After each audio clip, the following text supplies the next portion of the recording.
Good evening and good morning if you happen to be living in New Zealand. The title of this video is Multiculturalism is a Mistake. And I am pleased and proud to see that the very first comment in the question section is, "You're pushing the envelope." It's regrettable.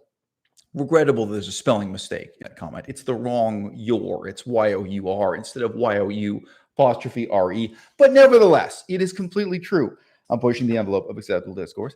And this live stream is worth recording. It's worth sharing with you. It's worth opening up my comment section to hear if any of you want to try to change my mind. Nobody ever does. Precisely because I'm not right-wing. Precisely because I'm not racist. And precisely because I am not proposing a traditional model of a monoculture that must be assisted in continuing into the future. I think all of those are false paradigms. In debating or discussing multiculturalism, what we're debating precisely is a future culture that remains as yet unestablished and unknown. If what we're talking about is that in the year 2500, use a round number. If you imagine that in the year 2500, the people of France should still be pious Catholics who go to the Notre Dame Cathedral and who still pray to the same images of Jesus and who perhaps visit the plaque on the floor that says, "This is where Napoleon Bonaparte was crowned." If that's your idea of the future, if your idea of the year 2500 is of a cultural continuity with the year 1500, I don't think we need to be having this conversation at all. The culture I am imagining for the year 2500 is, in a word, unimaginable. That's exactly why we need to have this conversation. Exactly why this conversation is worth having. Is your assumption about the year 2500 instead that some people in Paris will still be pious Catholics, still attending Mass religiously at the Notre Dame Cathedral, and still honoring the memory of Napoleon Bonaparte? And in case some of you don't pick up on my drift here, you may not realize just what a kind of left of center dissident intellectual I am. You do realize Napoleon Bonaparte is responsible for trying to revive slavery in the Caribbean. You do realize that Napoleon Bonaparte is responsible for destroying the democratic dreams of the French Republic and the French Revolution and reestablishing monarchy. I mean, Napoleon Bonaparte is, from my perspective, a completely morally despicable person. The history is worth studying. The history is worth knowing. It's worth learning from mistakes. But I mean, before there was Adolf Hitler, there was Napoleon Bonaparte, and he really was remembered as one of the worst people in the history of the world before there were figures like Hitler and Stalin who made his evils seem quaint by comparison. He's a man with many massacres on his record, massacres of people innocent and massacres of people who were not so innocent, but who nevertheless shouldn't have been massacred. Napoleon Bonaparte is a terrible person. But is your assumption that in the year 2500, there's a multicultural Paris with each and every culture comprising Paris continuing to be as backward looking, with every little tribal community creating the multicultural mosaic of Paris existing as a kind of perpetual living museum devoted to its own past, where one of the facets in that mosaic is a traditional Catholic population that it maybe it worships Jesus, maybe to some extent they worship the memory of Napoleon, and they go to the Notre Dame Cathedral. And then there's another facet, which is North African Muslim, and another facet that's maybe Saudi Arabian Muslim, and another facet that's Indonesian Muslim, and another facet that's Turkish Muslim. And all of them are, in this sense, equally conservative, equally backward looking, equally struggling to maintain the cultural accretions and errors of the year 1500 in the year 2500. Here we are in the middle of this millennium-long process in the year 2021, and I'm saying to you in this sense, multiculturalism is a mistake. And what we are debating is not the contrast between multiculturalism and the preservation of a monoculture.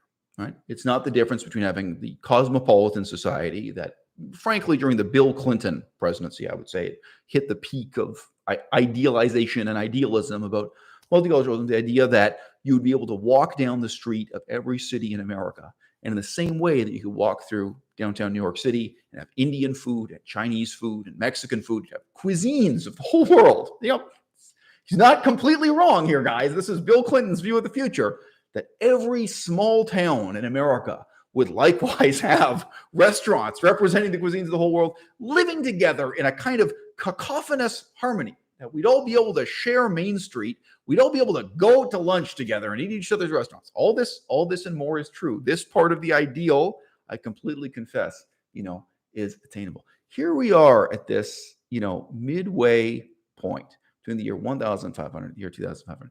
And I'm saying to you, the contrast is not between Bill Clinton's vision of the mosaic America and the vision that one culture, a monoculture, should be preserved continuously intact. The reality of the history of the world is that absolutely none of our cultures will be preserved intact, and none of them should be. I do not want the future of France to resemble the past. I do not want the future of Saudi Arabia or the future of Afghanistan to resemble its past. And I do not want downtown Paris or downtown Toronto to be a mosaic of any of these cultures, each and every one of which I would like to see transcended and transformed very fundamentally. So let's just put a human face on this, shall we? The year is 2500 AD, and your great-great-grandson is walking down the streets of Paris and having a delightful conversation about circumcision, saying, "Oh, tell me, in our enlightened age, how does your community carry out circumcision?" "Oh, really? That's interesting. Over in my neighborhood, where my children go to a separate school that recognizes our ethnicity and our cultural tradition, this is how we carry out circumcision. Whereas in your neighborhood, with your religious and cultural tradition, that's interesting. You have a different way of doing circumcision." Well, that's great. We're all equal. We live in a multicultural society where each and every one of us gets to be equally ignorant and equally self-righteous, holding each other hand in hand in the great chain of multicolored, multilingual humanity as we prance from the dark ages to the even darker ages of the future, in which none of us is enlightened, none of us becomes an atheist, none of us rejects the idiocy of our forefathers to proceed to something fundamentally better, something that renders all of the assumptions of our past obsolete, laughable, absurd, ridiculous.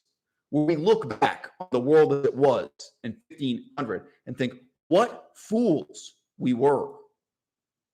Right? Oh, no. The model of multiculturalism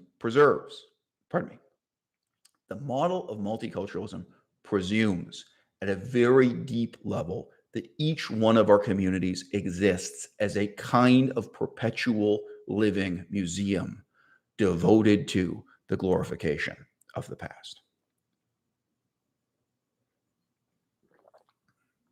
I'm going to glance at your questions from the audience.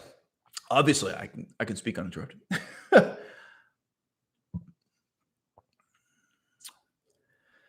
So Anonymous 101 commented right off the top before I started speaking that his prediction is that he thinks I'm going to go in the direction of multiculturalism.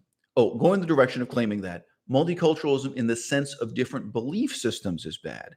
However, multiculturalism in the sense of people from different cultures is good. So it's an interesting prediction. You can evaluate how accurate or inaccurate your apprehensions were about what direction. I would say you're about 25% right and 75% wrong so far. But who knows? By the end of this video, we'll see where it goes. So another comment from Frida, a regular viewer of the show. She says that she thinks multiculturalism in gastronomy should be kept. Yes? Mm-hmm. Yeah. Great question from the audience. How did he get a name like Bonaparte? Referring to Napoleon Bonaparte. He was Corsican, so his real name in Corsica was more like Buonaparte. He Francified his name. He tried to sound more French as his political and military career proceeded in France. But he began as a Corsican. I was going to say a Corsican peasant, but actually his family were really more like bankrupted nobility, penniless nobility, I think you might say.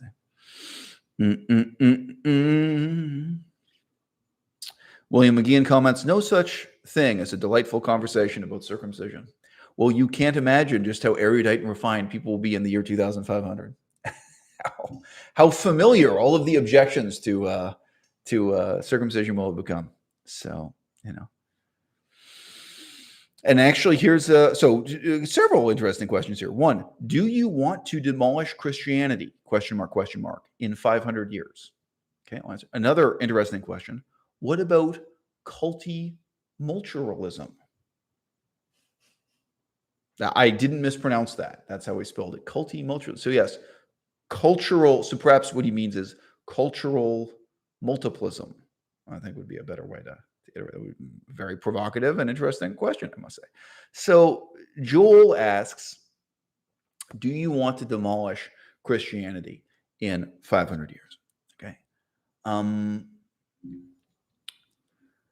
Think about how much violence would be required to eliminate Christianity entirely in the space of just 5 years. Think about how much will be required to eliminate Christianity in 50 years. 100, 200, 500 years. Progress comes at a terrible price. We talk about progress as if it's all good and no evil. Why don't you ask the people of Afghanistan how they feel about that? We promised the people of Afghanistan progress, and we delivered at a terrible price.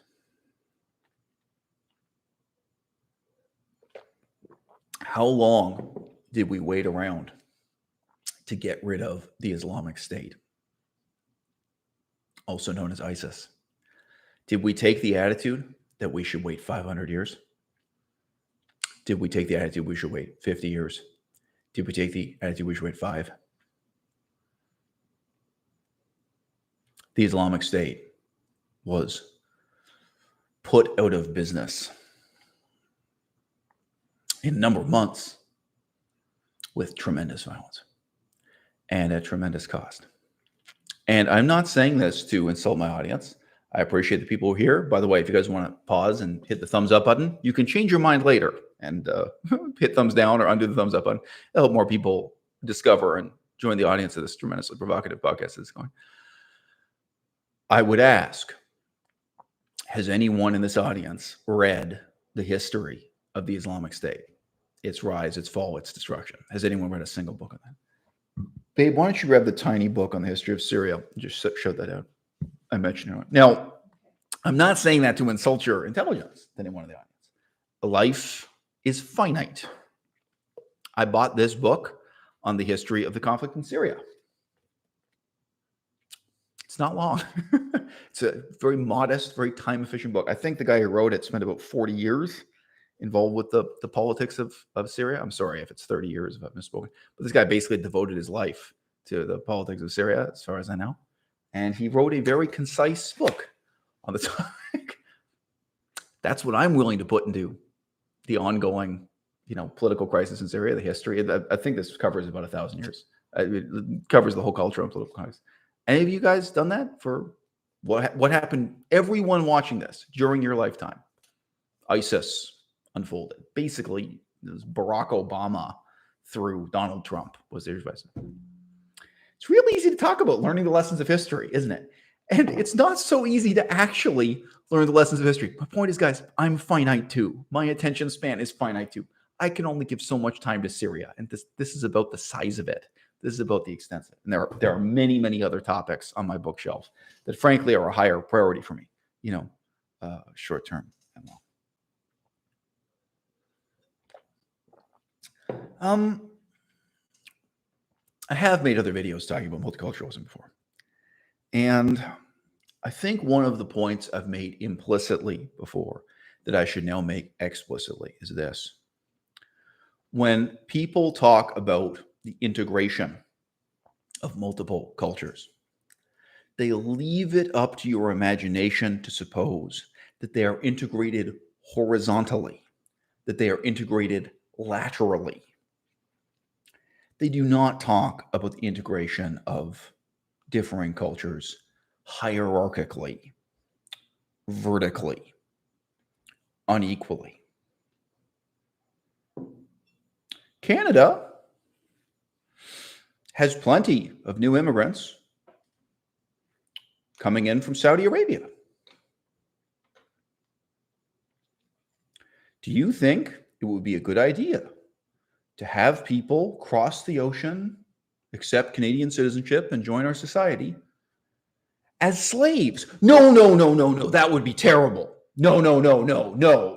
We did that before, didn't we? We integrated foreign cultures into our own, not equally, not horizontally, not laterally. We integrated foreign cultures at the absolute bottom of our system of social hierarchy in an extremely unequal, extremely prejudicial, extremely oppressive way. Oh, well, no, we'll never go back. That's not what we mean by multiculturalism. Okay, there were a lot of very poor people in the Philippines, and they're willing to do almost anything to leave the Philippines behind and come to Canada. At what level of Canadian society are they integrated? Are any of my university professors Filipino? Are any of the politicians Filipino? Are any of the commanders, the leaders of our society Filipino? What really is the presumption about how people from the Philippines will be integrated into our society? Now, I've spoken to people who work in these fields. I've also spoken to university professors who study this stuff formally. I had one university professor who was involved actually with union activism for Filipinos in Toronto and had interesting conversations with him. There are recognizable patterns in how Filipinos are incorporated in society. And this is partly because there are recruitment agencies and companies that organize this and receive formal permission from the government and so on. So in downtown Toronto, we had tremendous numbers of Filipinos who worked as cleaners in hotels. They were hotel janitors, both male and female. There's another whole community of Filipinos, this is well known in California especially, so who work as nurses, who work in hospitals, and there are special training.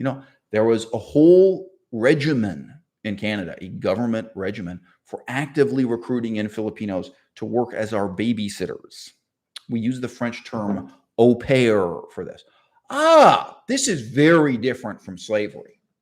This isn't like slavery in the past at all, is it? Oh, no, this is multiculturalism. Oh, really? So we're integrating these people. We are quote unquote integrating these people into our society in such a starkly unequal way. So what is it about their culture that is being integrated? It's completely clear, of course, the extent to which they are being exploited as low-wage labor, the extent to which they are being actively recruited to do jobs that either Canadians are unwilling to do or the Canadians are unwilling to do at such low wages, where Canadians would have to be paid a higher wage to do that job. So the employers would be willing to recruit people from the Philippines. It doesn't seem to me that people from the Philippines are being recruited as cultural ambassadors. It doesn't seem to me that they're being brought here really to enrich our culture in any way at all. Now, you may or may not tell from my rather arch tone, I'm open to the possibility of a much more meaningful cultural exchange with the Philippines. That strategy would look completely different. In the city that you are living in, wherever you are watching this, I'm certain there are small for-profit language education schools, agencies, shops. There are small businesses and possibly small government agencies to help teach newly arrived Filipino immigrants English. There are people who arrive here speaking almost no English at all or very little English. They get a job as something like a babysitter or cleaning rooms in hotels, and to help them learn English. Where are the programs to help me learn any of the languages of the Philippines? For example, Tagalog. It's not the only language spoken. Oh, I'm sorry. I thought this was a multicultural society. That wasn't your idea of multiculturalism? Your idea wasn't that government education was going to support me in integrating into their culture? Oh, I'm sorry. How were we going to incorporate aspects of their culture into ours? Oh, I'm sorry. Are we reaching out to the people of the Philippines to bring over those who would best be able to be cultural ambassadors, to bring over something of real substance and real significance from the Philippines, their literature, their theater, their history?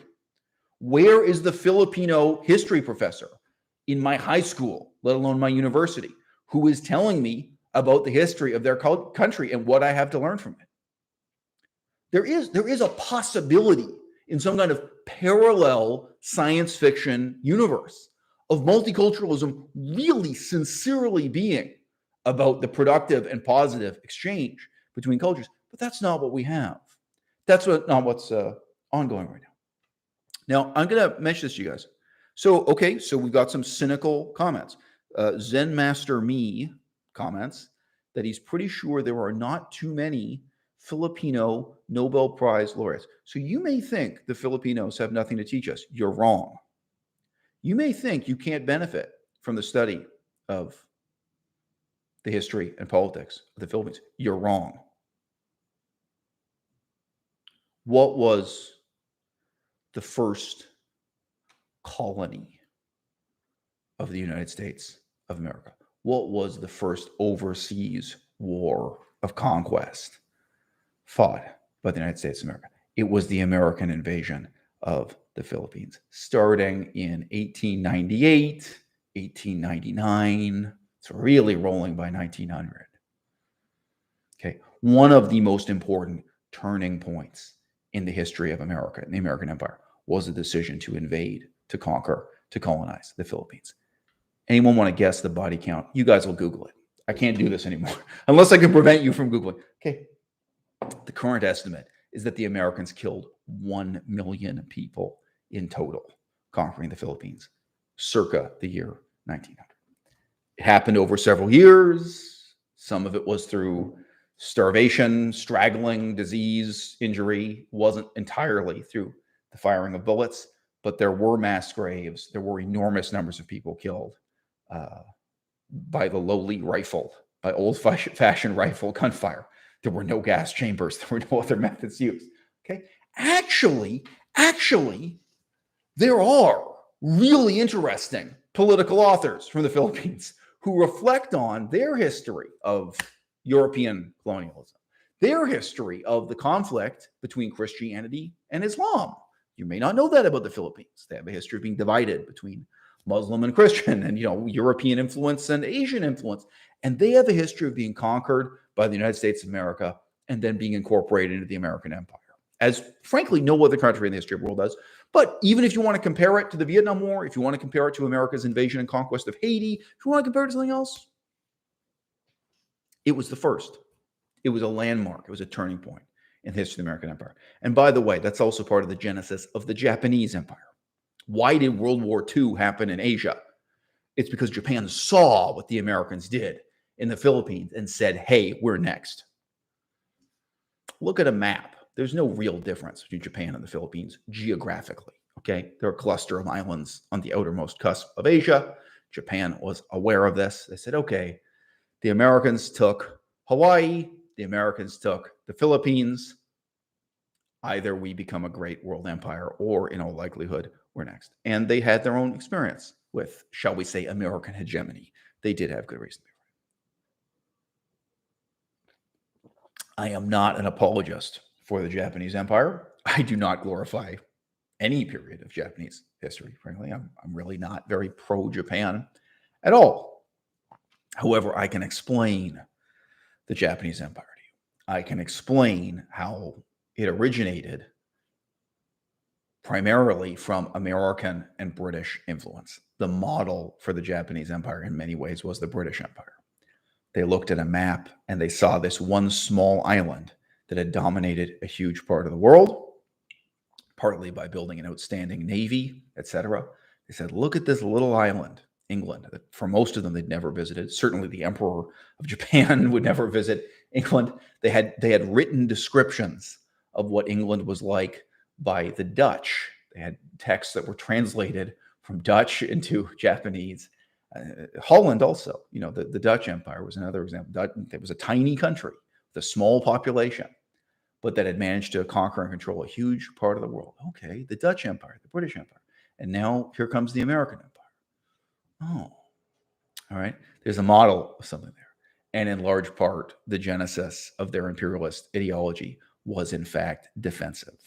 So this is digressing from the point about if we're talking about multiculturalism, if we are talking about the integration of foreign cultures, right?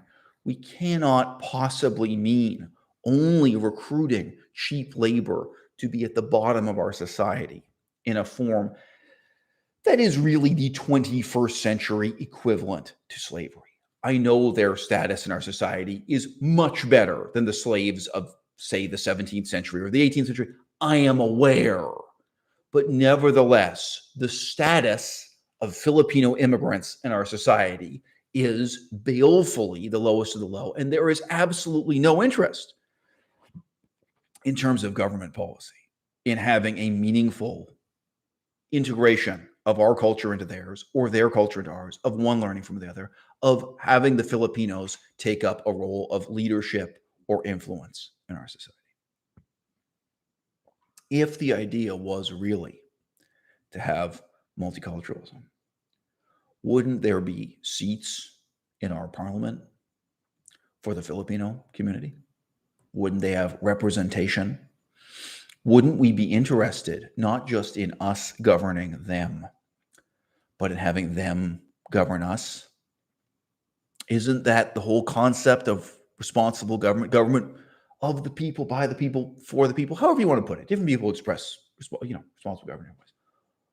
Isn't the idea not that we're going to be equal separately, but that we're all going to be equal together and become part of the same democratic society? The tragedy of multiculturalism is that we all know that's not the plan at all.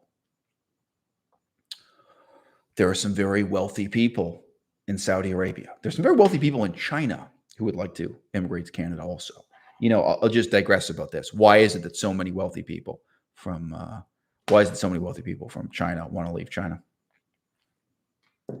You get to a certain point in China where you have done a favor for someone in government or someone has done a favor for you. And no matter how abstemiously honest you've been, it is possible you will face criminal charges for corruption. Seems that everyone who becomes a multimillionaire in China wants to move a lot of their money outside of China because they can be persecuted by the same Communist Party that has made their whole career possible. So you meet wealthy people who became wealthy in China, either moving their own money outside of China, moving their relatives outside of China, whether they move to Vancouver in Canada or they move to Thailand, wherever it is they want to escape to. But likewise, there are very many wealthy Saudi Arabians who would like to move to a Western democracy like Canada. Why don't we welcome them? Why don't we prepare in our multicultural society not to integrate them the way we integrate poverty-stricken refugees, not the way we integrate Filipinos?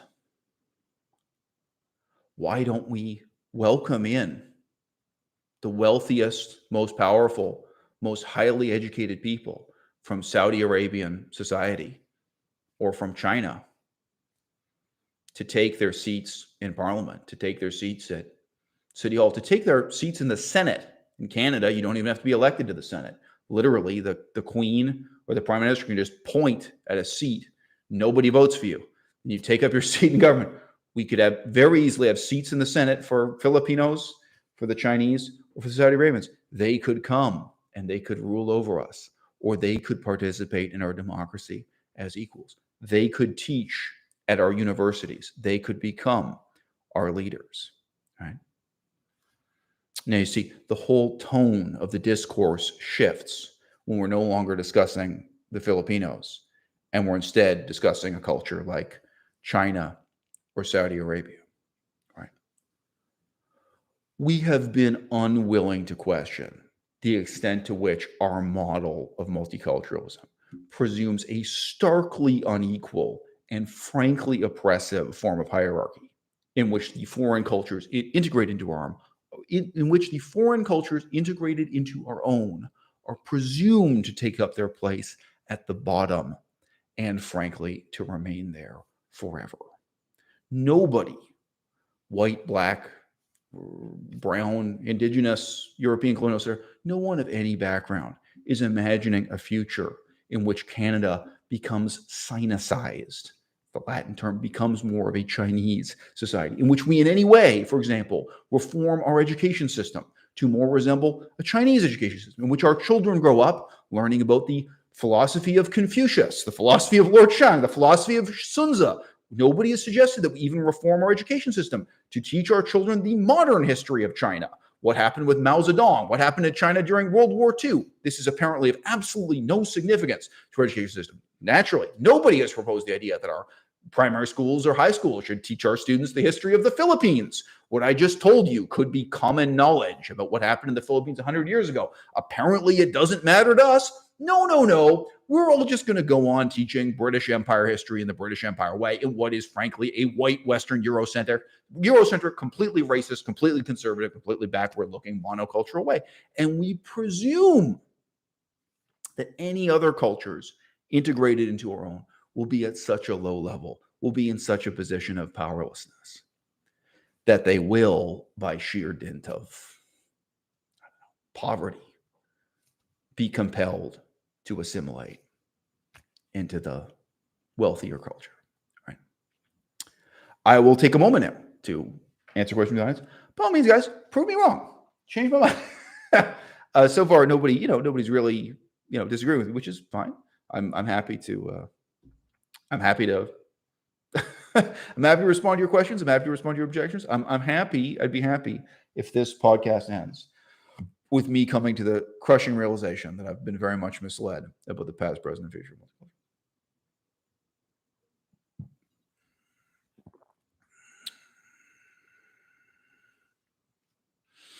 William McGeehan comments, the whole idea behind multiculturalism is integration and assimilation. They have to accept separation of church and state, but oftentimes don't. So, William, you're mistaken. Integration and assimilation, that's monoculturalism, not multiculturalism. If you believe in integration and assimilation, then you would have one school system in the city of Toronto. We could be talking about a city in Australia. We could be talking about a city in England. We could use any, but I'll just say Toronto. Toronto doesn't have one school system. No. Toronto has a Catholic school system. Toronto has a Protestant school system, right? It has a Francophone school system, right? When you start to look into it, oh yeah, there's that Italian school. It's just specifically Italian Catholic. I'm thinking of a school with a hilarious name. It's Dante Alighieri High School. It's named after the guy who wrote a famous poem about hell, Dante's Inferno. Anyway, Dante Alighieri. Oh, no. There's a Portuguese high school. There's a Korean high school. Toronto had several Jewish-only high schools. Toronto had Muslim-only high schools. That's not assimilation and integration. That's multiculturalism. The difference is not subtle, right? And Toronto did have, in Toronto, I do not remember a Chinese school. There were Chinese cultural centers. I do know that in other cities in Canada, in Calgary, there are separate Chinese schools where people are raised speaking Chinese and studying Chinese things. I know that in Paris, there are Chinese schools. We've talked to some of them. So in some places, Chineseness also is a basis for a separate school, the same way that being Francophone is, or being Muslim or being Jewish or some of these other criteria, whereby people set up a separate education system. So that what is the point of that? Short-term and long-term, right? What are we talking about? We're talking about preserving one identity forever. As I said 30 minutes ago, right? We're talking about a mosaic in which each subculture exists in a state of being a sort of perpetual museum devoted to preserving and contemplating the greatness of its own prior history, right? In which the distinctive features of Judaism, Christianity, Islam, Chineseness, Frenchness, and so on, that they are perpetuated forever and ever. And ultimately, 500 years from now, in the year 2521, the same religions, the same petty distinctions between cultures will be preserved. That's multiculturalism. And I'm pointing out the most fundamental error here is the presumption that the future should be in this way beholden to the past, instead of planning for a future in which our own culture is profoundly different from what it is now and is much more different from anything it was before. Great comment from Ugly Bob. Quote, dude, I was at Panago getting a vegan pizza last month with my buddy in West Van. I pointed out that the pizza shop was open till 1 a.m. and said, ain't no locals born here willing to do that.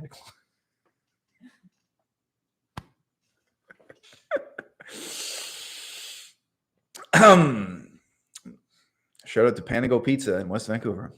Someone else from the audience comments that his grandfather built the first pharmaceutical manufacturing plants in the Philippines in the late 1950s.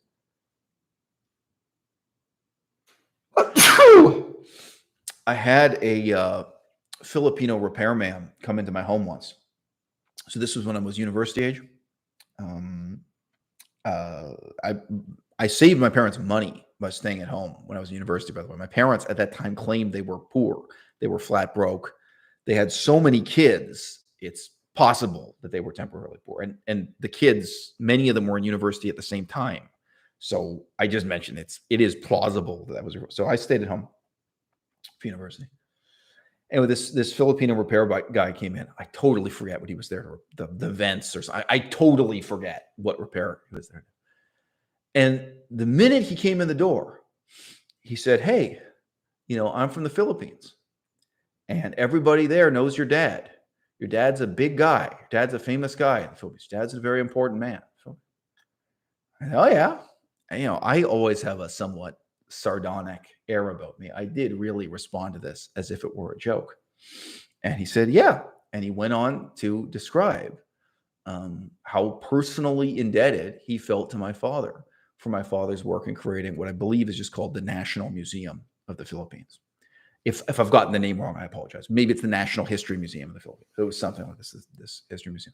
And I know that was politically a tremendously contentious museum in terms of the message. It's sort of pro-democracy, pro-equality message delivered to the public. And then there were elections, and the new government that took over hated this museum that had been created by the government that had just been in power before them. There was all this contention. But I remember it was a really rare, my father is not famous like that. There's just no, here was a guy, he just walked in off the street to do these repairs, and he was really taking the time to tell me this. And I told my father was not bewildered, but anyway, really interesting example of how my own family's history intersected with the Philippines. And also it shows the way in which life in Toronto, and that guy, by the way, I wasn't imitating his accent. He could barely speak English. He spoke broken English and so on. He'd obviously just arrived from the Philippines recently, or hadn't studied much English since he got to Canada.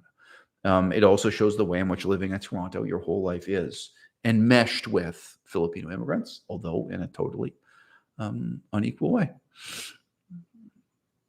The Toothless Prophet asks, how's that Duran Ryder lawsuit progressing? Well, there is a whole playlist for that topic. So if you go to playlists and search for the word Duran Ryder, you can get the last update we made on that. I don't think the future holds out much hope for another update, but I mean, if my lawyer in Chiang Mai makes some kind of breakthrough and gets back to me, you will be the first to know. But yeah, obviously, I did continue making updates on that case as long as there was anything worth saying. Here's a question from the audience. How would you tackle the practical problem of achieving some kind of human unity, like dissolving religion and promoting science? Some cultures will obviously resist such a change. So I just mentioned that question. It comes from Amog Dwivedi. I could pretend to pronounce your name in various ways based on the presumption of where this name comes from, but Dwivedi perhaps. Okay. I don't believe in unity. I'm not here to preach unity. I'm here to preach minimum standards. No matter what you believe, I do not think that you, as a parent, should have the right to cut off part of your child's penis. That's called circumcision. All right. I don't really care if your excuse is the Muslim faith or the Christian faith. Huge number of Christians cut off, but same ritual. It's a slightly different ritual, but anyway, the same fundamental surgical procedure, right? Now, you may not know this. There are indigenous people in Australia who are not Christian and not Muslim, who carry on an animist tradition. There are indigenous people in South Africa who have their own traditions of circumcision, genital mutilation, shall we say. Okay? I think all of that should be illegal, because what I'm interested in is not unity. It's minimum standards, right? Now, it's quite liberating to talk about minimum standards. We're not talking about maximum standards. I am not actually interested in talking about the extent to which we should force all people to learn algebra or calculus. Melissa, what level did you study algebra and calculus to? I think you did university, yeah? Yeah, I got to university calculus. Melissa did university level calculus. Melissa, at any time in the last 5 years, have you made use of your university education in calculus? I'm going to give her a minute here. No. I understand what you're getting at in talking about unity, in talking about dissolving religion, and talking about promoting science. Promoting science would involve things like raising the knowledge of mathematics, of God. I understand that. And at first it seems sympathetic, but my approach to politics is really about minimum standards. Now, even that one example I've given of a minimum standard. Okay, let me ask you, how much violence would it take to eliminate circumcision in 500 years? How much to eliminate it in 50 years? How much to eliminate it in just 5? Seems like a simple example, the enforcement of a minimum standard there. It's as simple as you want it to be. All right. Thanks to Lad in Red, who encourages you to hit the thumbs up button. I make no money from this. The amount of money I make from this, you can see from Patreon. It's symbolic, but giving a thumbs up helps other people discover the live stream and join the conversation so that we're all, frankly, more entertained. So I appreciate it if you give a thumbs up. But conversely, I understand with the title of today's video, some of you might feel a bit intimidated. It is what it is. All right. Sorry, I'm trying to go through these in order here, and it keeps jumping to the bottom.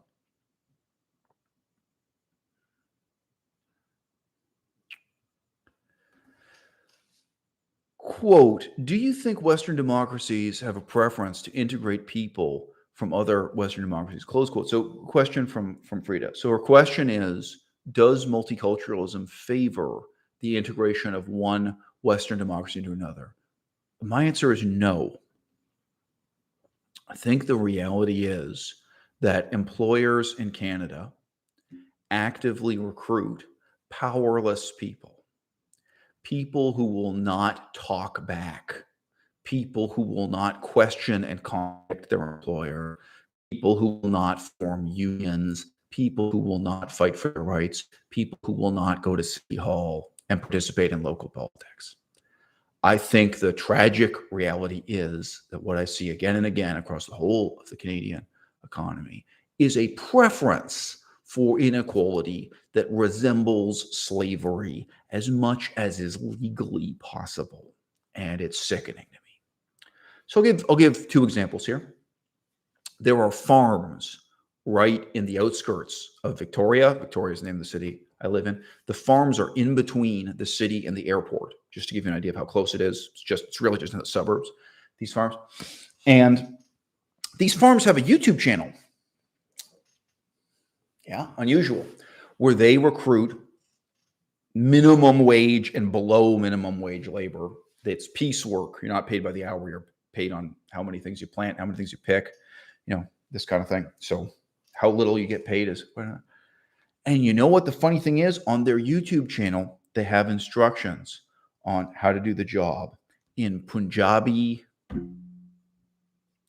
in this list of exotic language, I think in Tagalog, languages from India, languages from the Philippines. They're actively recruiting low-wage laborers. I would assume legal, perhaps illegal, perhaps they don't ask. But they're actively recruiting workers who don't speak English. And I have met and spoken to people, and I have read comments written on the internet from people who are born and raised in Canada and speak English as a first language. And when they go to try to get the same job, they are refused. And they're insulted and scorned. They're treated very badly, so they won't come back by the farm owners. Why do you think that is? They want employees who don't speak English. They want employees who won't ask questions. And they'll make this YouTube video, explain to you how to do the job, and then they'll put you in the back of a truck and take you to this farm, and they want you to silently work in that field and take your $30 or whatever you're paid and get out. And that's all that they want. They're reinventing slavery in a more legal guise.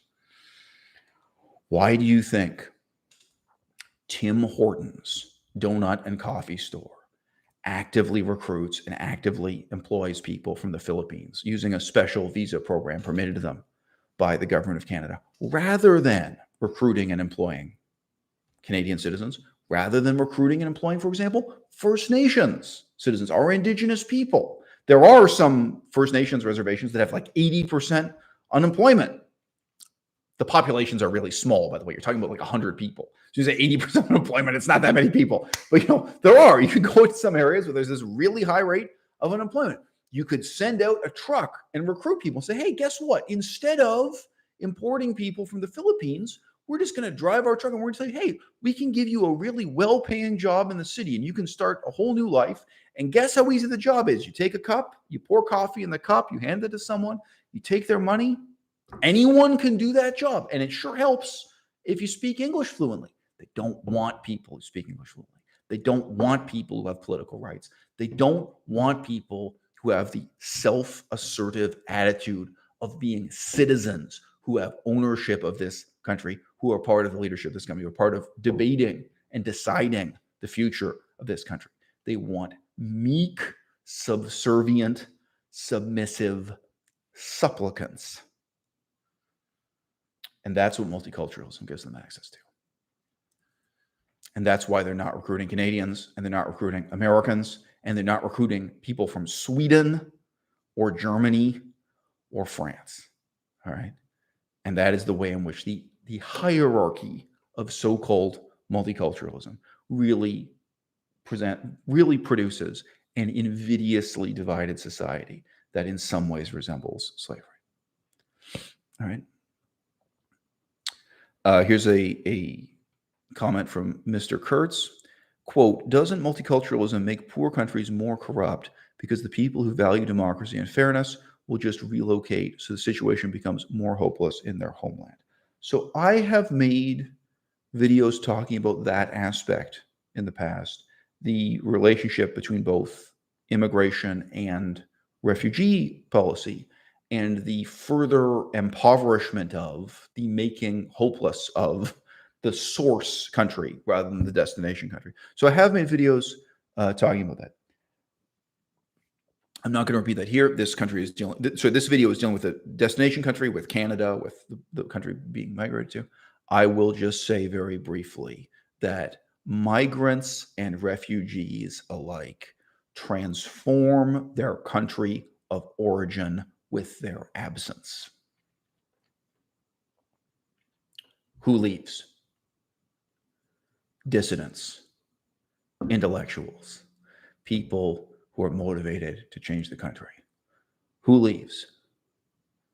Entrepreneurs, young business people who want to do something new, something different, people who care about democracy, people who care about a better life, people who,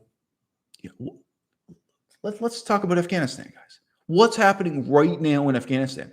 Who is leaving Afghanistan? And what's the effect on Afghanistan going to be if we open our doors to allow as refugees everyone who wants a more secular, democratic life from Afghanistan, instead of telling them, no, you have to stand and fight for the future of your country? Afghanistan's an extreme example, but guess what? Jamaica is an extreme example too. A whole lot of the talent that could go into transforming the future of Jamaica is instead living in downtown Toronto. Jamaica is a small enough country that the community that's in Toronto transforms Jamaica by its absence to a greater extent than it transforms Canada by its presence.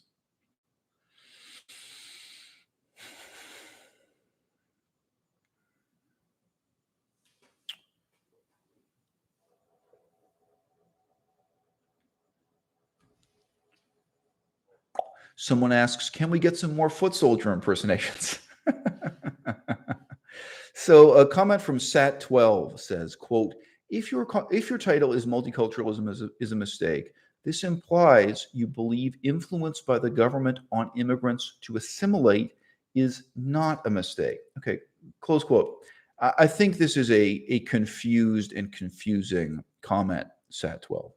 So this brings me back to something I started to say earlier in the video and didn't really finish my thought. Okay. I live in the capital city of my province in Canada. Where can I learn Chinese? Where can I learn German? Where can I learn Japanese? Oh, I thought this was multiculturalism.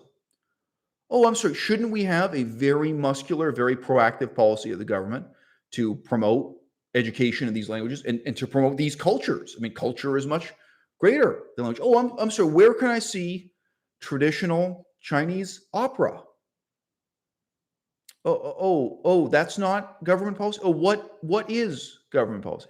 Again, I think the Filipinos are a very palpable example. You have a huge population here of Filipinos. When I was in Toronto, believe it or not, we had a huge population of Tibetans. There's no government policy to provide you with education in the Tibetan language. Good luck learning Tibetan in Toronto. There's nothing to promote Tibetan culture, and it's even difficult to imagine what that would look like. Okay, so if you actually had a policy for multiculturalism, that would involve bringing over representatives of the culture of China to teach us, to enrich us in our lives with Chinese culture, right? To actually enhance and transform Canadian culture with Chinese culture. That's not what's happening at all, right? The assumption that British Empire multiculturalism is based on is instead that immigrants like the Filipinos will enter society at its absolute bottom and will become a silent and subservient part of the greatest whole. Will become a silent and subservient part of the greater whole, right? And I'm saying that's really a rather evil and oppressive assumption. It's a bad model of society. It is a mistake. Now, if you want to talk about, in some other sense, true multiculturalism, I mean, I really think even just imagining the primary school classroom puts this into focus. I went to primary school with Chileans. They were refugees from Chile. I went to school with Koreans. I went to school with Greeks. I'm going to think about the different. There was one Jamaican. There were different representatives of cultures around the world. Russians. Don't remember a single Chinese person from China. I remember Koreans. Just being honest with you, my own school, my own class, or whatever. There probably were a couple Chinese somewhere. I don't remember them in my own school as it happened. Okay, And what is the education they're given? They are exclusively given a white, Western, Eurocentric, British education. It's a uniquely Canadian education. It's a uniquely anti-American education, in fact. Just say, if you want to get into the political details, the main thing we're being taught is how superior we are to the Americans because we're Canadian. What does that mean to someone who just immigrated here? Probably their parents flipped a coin. They're like, well, we were going to immigrate to New York, but we decided on Toronto for this reason. Like, what's the difference? Oh, yeah, okay, we've signed up for, Canadian nationalism, right? So, what would multicultural education mean? What would be the status of Chinese culture in that classroom? What would be the status of the Chinese language? What would be the status of Japanese culture, Filipino culture, African culture, Jamaican culture? Sorry, I know Africa is a continent, not a country. But what do you want me to narrow? Nigerian culture. I mean, you want me to specify within Africa what is going to be the representation of these cultures and these languages, in the classroom? What actually are you going to teach children? What life are you going to privilege? Oh. And aren't we forgetting someone? Aren't we forgetting the Cree, the Ojibwe, the Inuit, the Dene, the Mohawk? Oh, right. And this is the other irony about multicultural. This is the other sense in which it's a mistake, is that it's just a fig leaf for the reality of British Empire genocide, right? Is that the United States, Canada, Australia, to some extent New Zealand, they're all just based on genocide of the indigenous people. And at the end of the period of unflinching and overt genocide, we didn't turn it around and say, okay, well, now we're going to have multiculturalism with our own native people. Now we're going to change the system of education and the system of political representation, and we're going to change our culture in a real meaningful sense to represent and include our indigenous people as equals. No. We continued to commit genocide against our indigenous peoples. We continued to erase them from history and certainly from the classroom and from parliament and from all these institutions. But we decided to share the guilt by bringing in people from Poland and China and the Philippines and everywhere possible in the world. We decided to diversify the colonialists, the settlers, the people, complicit in genocide, if not actively participating in it. So again, this is another sense in which multiculturalism is a mistake, is that it's an extension of, it's a perpetuation of British Empire genocidal policy.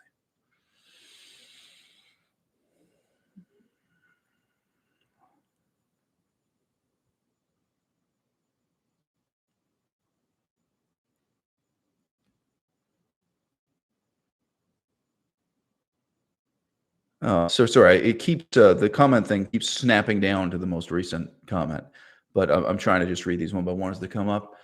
So someone comments, there's that Fustel de Coulanges quote about uniting disparate beliefs. Otherwise, I forget it. Also, as a French Canadian, this is a 100% valid point.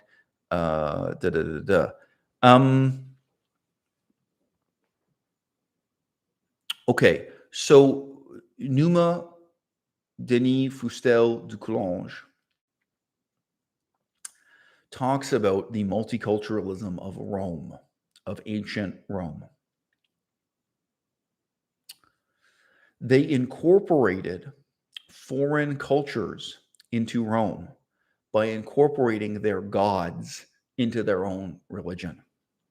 They had temples for foreign gods. They had ceremonies for foreign gods. They had priests for foreign gods. And they were incorporated into the pantheon of Rome. They had a kind of pluralistic society we can't imagine today, on this basis, right? They incorporated foreign cultures into Rome by enslaving them. And they raped the slaves, and they had children with the slaves. And they committed infanticide and all these other unspeakably barbaric things, right? And they incorporated foreign cultures into Rome also through military alliances. And by having foreign cultures fight with Rome as equals, shoulder to shoulder, they would then be incorporated into the empire on a very different basis, not slavery.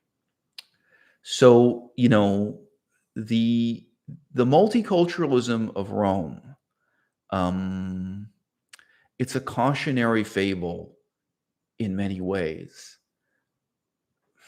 I could say a lot more about it. I'm just going to be honest with you. I could talk about this for an hour. But I think for the purpose of this video, what we should recall from Numa Denis Fustel du Clanche, from this particular author, is that his conclusion, his ultimate point, if you ever get to the end of the book, it's very long, slow, difficult book to read. And it's not his only book. But his other books, I think, were never translated in English. I've only read them in English. The ultimate point of his book is that the example of Rome is so alien to our own culture, primarily because of the religion, that it's really false and misleading to presume any kind of parallel between the two. His point is ultimately we should stop drawing conclusions about our past, present, and future on the basis of very loose and misleading comparisons to ancient Rome. So I do think that's salient here to mention, but it's not true that they united disparate beliefs, in this very peculiar way. They just incorporated foreign cultures kind of whole cloth into Rome. And if you guys look into it, to give an example, Hercules himself. Hercules was a North African god. I know you guys don't remember him that way, but he was. Hercules came from North Africa. It is everything about his legend and even the locations of the events in it and so on, and what Hercules did. His origin is neither Greek nor Italian, and both the Greeks and the Romans ended up with their own version of Hercules.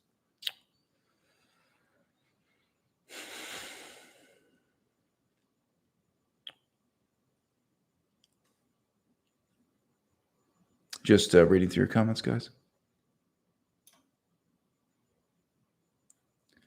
So someone comments, I don't know if you can see traditional Chinese opera, but you can watch plenty of Falun Gong shows in BC, LOL.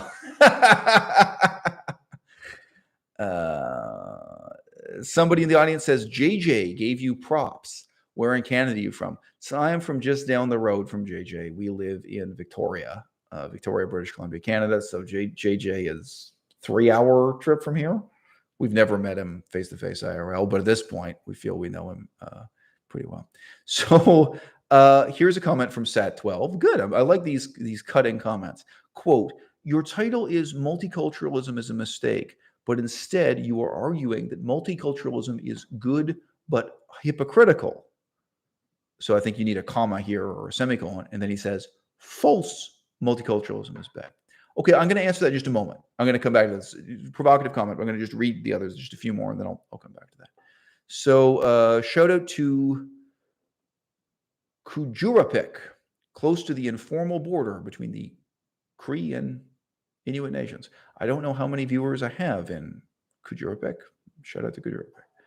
A comment from Rasmus, simply saying that multiculturalism is a failed fantasy. Rasmus, it's 2021. It hasn't failed yet. It has not failed yet. That's why this debate is worth having, right? Is communism worth debating anymore? Like things that have really failed. You know what I mean? So yeah, okay, let's put this in a sharper focus. If you go to Phnom Penh, Cambodia today, if you go to the capital city of Cambodia, and you say, hey guys, we're going to have a debate about whether or not we should go back to communism. Nobody in Cambodia is going to debate the option of going back to communism. Nobody. Now, admittedly, that's not the whole world. I mean, if you go to Kerala in southern India and you say, hey guys, let's have a debate about whether or not we should try communism. In southern India, it hasn't been discredited. That will maybe there'll be a few people in southern India who say, hey guys, I know what happened in Cambodia or something. But when you talk about something that has really failed, that has really been discredited, it's very different. No, multiculturalism hasn't failed yet. It hasn't been discredited. It's very much worth debating for the reason I keep indicating over and over that precisely what we have to determine is the future. The future of a culture that remains, I think, definitionally unknowable and unknown. I gotta click a lot of things here.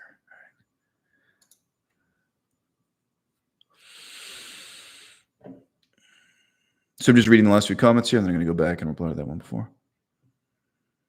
Okay, here's another interesting comment from Rasmus. Quote, having so many parallel communities isn't really a society. Those people who want to assimilate will be okay as they become one, but everyone else will mostly be of making of the parallel communities. Poorly phrased, but I understand the point you're making. Rasmus, what do you think about South Africa today? How did South Africa turn out? You know, I think that it's really worth taking seriously what multiculturalism already is in what are genuinely multicultural societies. A lot of you guys may not know this. Mohandas Gandhi, the lawyer and politician known as Mahatma Gandhi, his career began in South Africa. South Africa had, to some extent, still has a Hindu community. It's a multicultural society. I got an email recently from someone who was part of the Jewish community in South Africa. Everybody in South Africa who had the money to get out, I mean, they migrated to Israel. Some of them migrated to France and to Canada and so on. As South Africa has kind of fallen apart, many of those formerly multicultural communities have withered up and have moved on. But South Africa is an example in this sense of a multicultural community. What would it mean to assimilate in South Africa? Whoever you are watching this, I have viewers of all different ethnic groups. I have viewers of all different linguistic backgrounds. I really do. If you personally, not an abstract hypothetical person, if you chose to move to South Africa, would you assimilate into South African society, and how, and what would that mean? Okay. I knew a white South African quite well. And within South Africa, there are the Dutch white people, the people of Dutch ancestry, and there are the British white people, and they don't mix. They don't assimilate. They have separate schools. They have separate universities. Like, either groups of different white people that haven't assimilated with one another. And to some extent, they hate each other. They're politically divided and so on, right? And this is without even getting into the kind of division you're dealing with, say, South Asians, East Asians, the different black groups, the division between black and white. This is a deeply, deeply divided society. And of course, it's profoundly unequal, right? And so, great comment from the audience. And the question is, where will those nations be in 150 years, right? So that's what I opened this by asking, talking about the long-term future. In the year 2500, what is the society of Paris going to be? What is the society of Afghanistan going to be? What's the society of Saudi Arabia? What's the society of South Africa? What is the kind of society you want to have, and how are we going to get there? So just to refer back to Cree people. So, but if you don't know, Cree are one of the indigenous people of Canada. Their proper name is the Nehiyawewen. I'm not even saying that correctly. That's the name of their language, is Nehiyawewen. Anyway, I think just Nehiyawe for the people. Anyway, okay, 500 years from now, I want the Cree language to exist. I want the Cree people to exist. I do not want them to still believe in supernatural aspects of their religion from 500 years ago. I look at 500 years ago, I look at 500 years in the future. We're in the middle of making this transition, right? Even with something as simple as that, if I just do not want this language to go extinct, think about the tremendous sacrifices, the tremendous vision and commitment and policy direction we're going to need to have a future in which there are human beings on the planet still speaking the Cree language 500 years from now. Are you willing to get it? Now, conversely, what is your vision of the future Canada? It's not possible for everyone to speak 10 languages. Is your vision of the future of Canada one isolated community where people speak Chinese, and one where they speak Vietnamese, and one where they speak Cambodian? Those three groups do not get along. I grew up in a neighborhood where we had Portuguese speakers from Brazil and Portuguese speakers from Portugal, and they did not get along. We had Greeks from Greece and Greeks from Macedonia, and they did not get along. We had Southern Italians and we had Northern Italians. They did not get along. This was downtown Toronto. I'm not joking. And it wasn't war. But I'm just saying they absolutely did not get along. And the different communities from the Caribbean, Haitians and Jamaicans and people from the Turks and Caicos Islands and Dominicans and so on, they do not get along with one another. Okay, but is your vision of the future of Canada or the future of Paris in the year 2500? Is it that some people over here speak Chinese and go to a Chinese language school, and some people here speak Vietnamese, and some people here speak Cambodian, and none of them get along with one another, and each of them has a separate school system and a separate religious foundation, a separate Buddhist temple or Muslim temple? Or is that your vision of the future? I think that's a tremendously dark and depressing vision of the future, right? And you have to recognize, if the Cree people are going to have a special status in Canada, in their own homeland, if the Ojibwe people are going to have a special status in Canada, if the Mohawk people, we don't have just one Indigenous people, but whether collectively or selectively, if the Indigenous people of Canada are going to have a special status in their own homeland, of course, that is going to be to the exclusion of other cultural, religious, linguistic, and historical traditions, because it is not humanly possible to study it all, to know it all, to receive a sophisticated education. And look, guys, I'm Jewish. In some ways, the Jewish people are the most persecuted people in the history of the world. But guess what? We're also the most overhyped people in the history of the world. The education I received was about Judaism in primary school, in middle school, in high school, again and again and again. The only thing we learned about was condoms, AIDS, and Judaism in my whole high school, primary school education. The Holocaust was like the only thing we learned from history, okay? You learned about the Holocaust again and again and again. You learned about anti-Semitism again and again and again. And you learned about wearing condoms so that you wouldn't get AIDS. And that was about it. But the extent to which, the conflict between Christianity and Judaism, the conflict between Jew and Gentile, and the extent to which Christian culture is itself derivative of and devolved from Jewish culture in the Bible is a massive part of formal education in my own cultural upbringing, right? How much did I learn about the Cree growing up? How much did I learn about the Ojibwe? How much did I learn about Vietnam? How much did I learn about the Philippines? How much did I learn about China? Again, I mentioned some of the other cultures there in my classroom. We had Greeks, we had Russians. Yeah, I mentioned all these other cultures in my class. We didn't learn anything about their countries, their culture, nothing. Absolutely nothing. We just say, even though, yes, Jews have been persecuted and suffered terribly throughout history, but the extent to which they are treated as the primary other, the primary antagonist in the British Empire view of the history of Europe is remarkable. So we were kind of an overhyped aspect of that education, and everyone knew all about Judaism in my school. Everyone knew all about Israel and Palestine, the ongoing conflict. Everyone knew all about the Holocaust, and we studied it again and again and again. There was a good question here I wanted to come back to.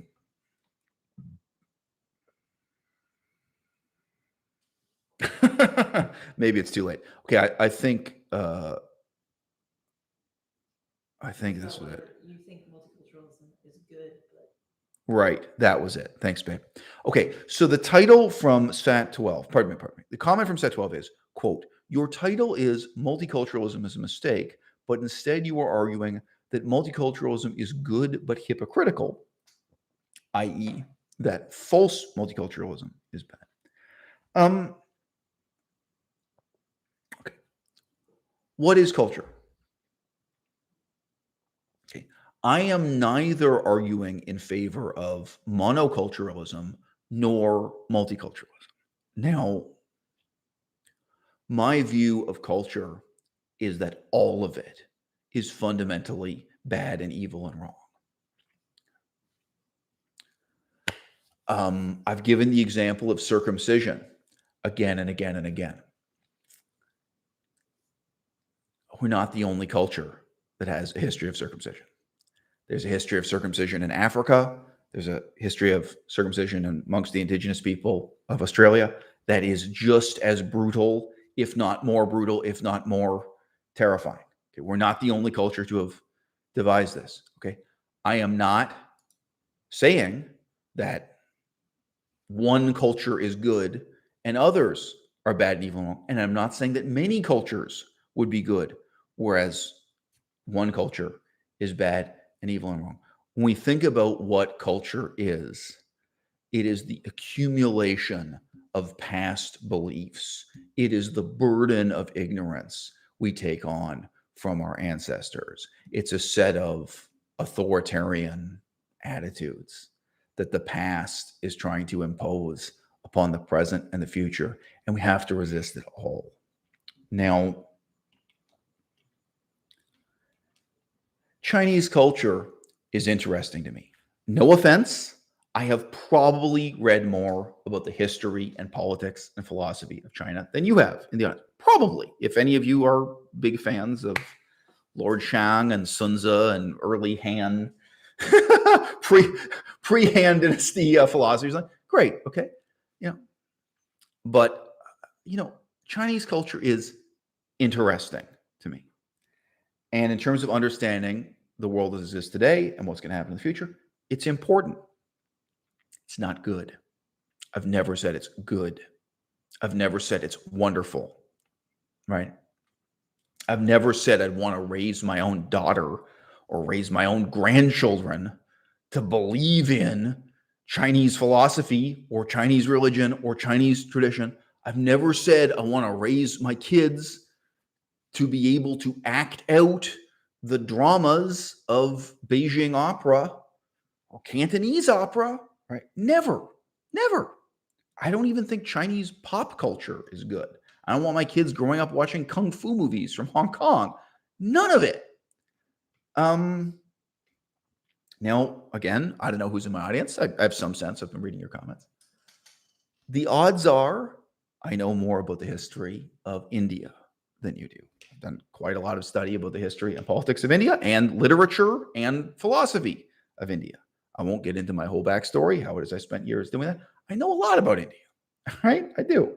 Past, present, and future, but especially the past. Let's be honest. A lot of my interest in India was about 2,000 years ago. But anyway, I have some interest in modern. Okay.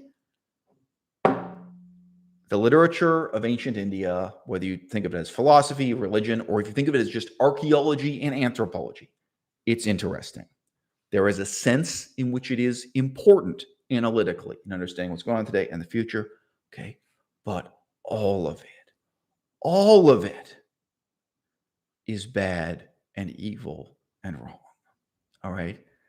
When I'm talking about circumcision, I am giving you one example of how the irrational, authoritarian attitudes of the past are punitively inflicted on the next generation, are impressed upon the next generation at a stage, at an age when none of us can talk back, when none of us can reason with our parents or grandparents on our own behalf and say, think of the future. Do you think 500 years from now, in the year 2500, people will still be eviscerating their bodies this way in the name of a magical ritual? How can you be so blind? All right. The horrors of the Hindu religion, may be more subtle if you haven't put in the hours of study. They may not be as obvious as the example of circumcision. Okay. But they're just as terrible. And from my perspective, they also need to be overcome. Right? The horrors of Chinese communism may be more obvious. It may be quite easy to see what was wrong about the dictatorship of Mao Zedong. It is certainly quite easy to see what was wrong about the dictatorship of Adolf Hitler. Right? You ever sat down and talked to someone who really believed in those things, someone who supported those things, and tried to bring them into your 21st century detached, enlightened perspective to help them understand what's wrong? Have you ever sat down with a Buddhist who believes in meditation and tried to deprogram them? I have. All right. Now, again, I say the evils of culture, some are more obvious than others, probably for the people in this audience. And by the way, I have many uh, ex-Muslim viewers. You can guess why they like this channel. People who used to be Muslim and aren't anymore. They write to me. They let me know how much they appreciate the channel. I don't have many viewers total, but I do hear, I get appreciative email and Instagram messages and so on from people who are ex-Muslims. Okay. For the people in my audience, it's probably very obvious what's wrong with the Muslim faith, the drawbacks to the Muslim faith. You can probably very easily think about how you personally would not want to become Muslim, how you would not want your own son or your own daughter to start practicing the Muslim faith, to convert, how you wouldn't recommend it to others. You can think of the ways in which you would make your own life worse. And then I start talking to you about Buddhism. Let's say the form of Buddhism practiced in Thailand. Okay, so specifically Thai Buddhism. Or then I start talking to you about communism, the type of communism practiced in China today. It may not be so obvious to you the way in which this cultural tradition is bad and evil and wrong, the way in which it would really snuff out your own potential as a human being, ruin your life, and to some extent, ruin the life of your descendants if you imposed upon them the same cultural pattern. Okay? The problems with Buddhism are more difficult to explicate than cutting your dick off. When I started this channel, I named it à-bas-le-ciel, in large part because I really wanted to deal with those problems. I wanted to deal with them in a thoroughgoing way. I thought about writing a book at that time, really dealing with what's wrong with Buddhism. And it still matters to me. I still care, and I still care about those people on a one-to-one level when I meet and deal with those people. There are 24 hours in the day. Okay. There are a lot of Buddhists who meditate for 1 hour a day. It's common. All right. The impact on your life of circumcision, the impact on your life of meditating for 1 hour a day. Now, there are other Buddhists who do not meditate for 1 hour a day. They work a job relatively intensively. They save up money, and every year they donate a large percentage of the money they've earned to a Buddhist temple, to a Buddhist institution, and they then go on a retreat. It's an interesting term.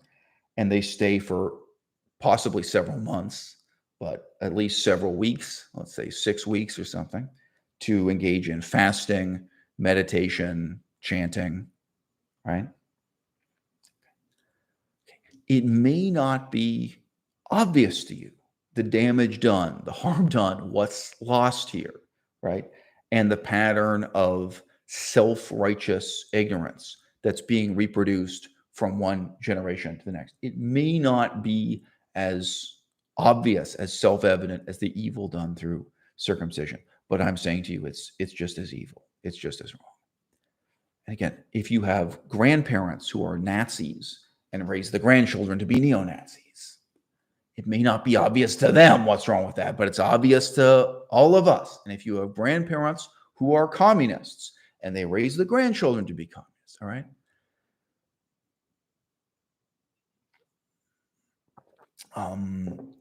The most fundamental reason why I'm opposed to multiculturalism is, in this sense, my critique of culture itself. What are we talking about when we talk about culture, if not a way for the dead to impose their will upon the living, if not the stupidity and self-righteous ignorance of the past, destroying individually or collectively our possible futures? Thanks enough.